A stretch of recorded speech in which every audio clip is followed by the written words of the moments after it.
هویی اینه که آدم انرژی بده، یعنی انرژی دریافت کنه، انرژی بده، حال خوب حس کنه.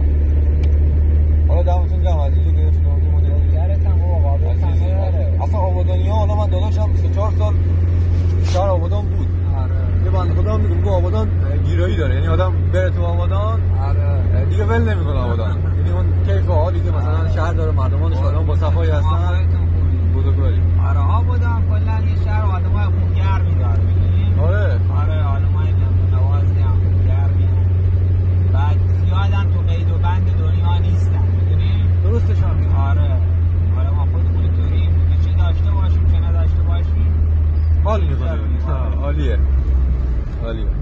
این لین یک نسبت به امیری قیمتش مناسب تره. آره مناسب، خیلی مناسب.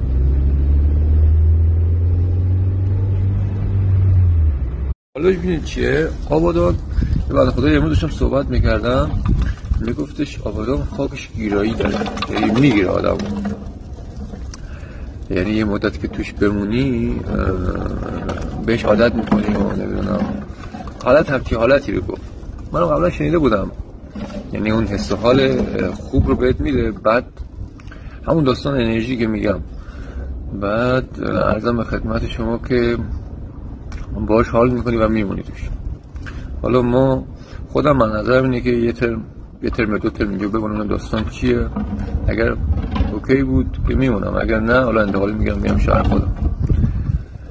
آره ببینیم که چی جوریه آبادان. اون آبادانی که میگن برزیلت هست یا نه، ولی هنوز اونقدر چه بدونم، باید ببینیم چی میشه.